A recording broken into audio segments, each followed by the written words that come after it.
Welcome to this deep dive. Today we're looking at a new game, Atomfall. That's right. Post-apocalyptic Britain. Yeah, and we've been digging into what GameSpot and Game Informer are saying about it. We want to really, get a handle on what makes this adventure tick. And maybe where it stumbles a bit, according to them. Exactly. What works, what doesn't. Now, first thought for many is probably Fallout, right? Post-apocalypse, mutants. Sure, you see the comparison immediately. But both reviews and the devs themselves seem keen to say, look, this is its own thing. It's charting a different path. Okay, so let's unpack that. It starts with the premise, which feels familiar, but then twists. You're an amnesiac, 1950s British countryside, quarantine zone. Standard stuff, maybe. Sort of.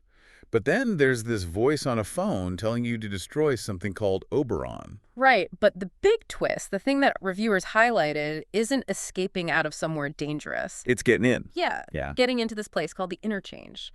That simple objective changes things. It really does. It affects the whole structure. It's not one massive open world. More like interconnected zones, open maps linked together. Exactly. And the key thing, the real strength, according to these sources, is the exploration. It's very self-guided. Meaning no hand-holding. Pretty much. Yeah. Especially on default difficulty. No traditional quest log pointing you everywhere. So how do you progress? You follow leads. Things you pick up from notes, talking to people, audio logs. Just finding stuff. Game Informer had that example, right? Finding coordinates for a vehicle depot. Yeah, and then you actually have to pull out your map, use your compass, and figure out how to get there yourself. No glowing marker. Nope. Which feels, more rewarding when you find it. And GameSpot mentioned going back to places, like Wyndham Village. Right. You might return later and find whole new quests, new details you just walked past before. That discovery loop sounds pretty compelling. Okay, so the world and exploration get a thumbs up. But what about the story itself? The narrative? Okay. That seems to be a weaker point, maybe. The concept's cool, post-WWII quarantine zone. Lots of potential there. For sure.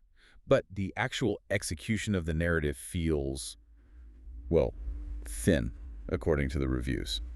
Underutilized. And does the amnesia thing help or hurt? It makes it hard to feel personally invested, doesn't it? You're exploring out of curiosity, really, not because your character has some deep connection. Right. And the factions. Military, bandits, this pagan cult. They feel a bit like familiar tropes, apparently. Not explored very deeply. So interacting with people is limited, too. Often, yeah.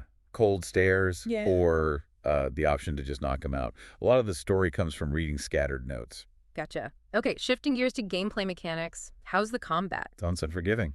Apparently it's easy to die. Melee feels solid, though. Like guns. Gunplay is described as cumbersome, especially using a controller.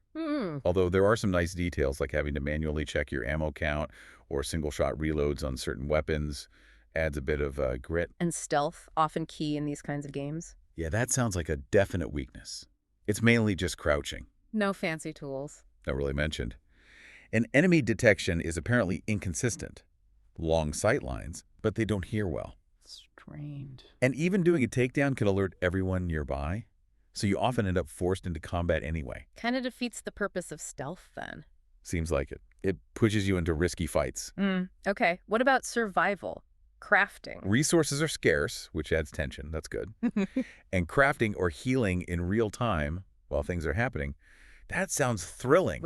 There's always a but. The system feels a bit at odds with itself, was the phrase used. Like, you might find lots of materials. But nowhere to put them. Exactly. Limited inventory space, and no clear way mentioned to upgrade your backpack. That could be frustrating. And skills. How do you improve? No XP. You find or buy skill manuals. Oh, so you could totally miss important skills, like stealth. Potentially, yeah. If you just don't stumble across the right manual. And some skills that are there sound a bit bland. Minimal weapon sway reduction. Or skills for food healing when your inventory is already packed. Game Informer specifically wanted a faster crouch walk. Which makes sense if stealth is encouraged, but clunky. Right. Feels like a missing piece. So, summing it all up then, where does Atomfall land? It seems like it manages to push past some of those initial cliches and gameplay issues, mainly because of its world design. That mystery, the self-guided exploration. Exactly. That core framework is strong and feels novel. It also seems like it has a reasonable scope, knows what it wants to be. But it's held back. By the narrative depth, or lack thereof. Yeah.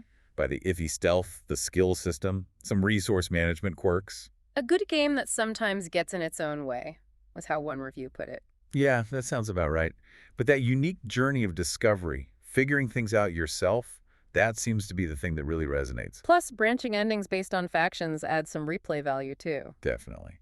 So it kind of leaves you wondering, doesn't it? Wondering what's... Well, if that central experience, that journey of discovery, is really strong and unique, how much friction, how many annoyances in the other parts of the game are players willing to put up with? That's a great question. Where's that tipping point between a compelling core and frustrating mechanics? Something to think about.